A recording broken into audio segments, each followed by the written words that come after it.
Hello guys, ഇതാ നോക്കറി ഏത് mood. വാ, അടിപൊളി ക്ലോസറ്റ് വന്നിട്ടുണ്ട്. ഇതൊരു ക്ലോസറ്റ് മൂഡ്. ഇത് സംഭവം എന്ന് പറഞ്ഞാൽ എല്ലാവർക്കും ആ ബോക്സ് സ്ക്വയർ വേണം. അപ്പൊ ഏതെല്ലാം ആള് വന്നിട്ടുണ്ടായിരുന്നു. അവർക്കും വേണ്ടിട്ട് ഞാൻ ഉക്രൈനിൽ പോയിട്ട് കൊടുത്ത സാധനമാണ്. ഉക്രൈൻ കിട്ടുന്നില്ല. നമുക്ക് ഇടനിലക്കാറില്ലാത്തതുകൊണ്ട് ഈ ഓഫറിൽ ഈ റേറ്റിൽ കൊടുക്കാൻ പറ്റുന്നു. അപ്പൊ സാധനം മക്കളെ വേടാ ഇറങ്ങിക്കോ. വാ, ജനങ്ങളെ ബുദ്ധിമുട്ടാക്കണ്ടെന്ന് വെച്ചിട്ട് ഉക്രൈനിലേക്ക് വിട്ടതാണ്. ക്ലോസറ്റ് മൂഡ്. എങ്ങനെയുണ്ട് നോക്കിറ് ഗായ്സ്, ഇതാ എടുത്തിട്ട് അതിന്റെ പൊലിമല്ല കാണിച്ചിര്. ഒരു മിനിറ്റ്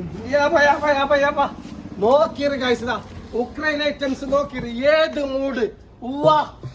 വാട്ട് എ ഫാന്റാസ്റ്റിക്. നോക്കിതാ, ഇതിന് 1.5 വർഷമാണ് ഗായ്സ് പ്ലസ് ടാങ്കിക്ക് വാറന്റി ഉള്ളത്. പിന്നെ 7 വർഷം ബോഡിക്കാണ് ഉള്ളത് ഗായ്സ്. എത്ര പീസ് വേണമെങ്കിലും കിട്ടും ഗായ്സ്. അപ്പൊ നിങ്ങളെല്ലാവരും SS ട്രേഡിങ്ങുമായി ബന്ധപ്പെടുക. ഓക്കെ, ജനകോടികളുടെ വിശ്വസ്ത സ്ഥാപനം SS ട്രേഡിംഗ്.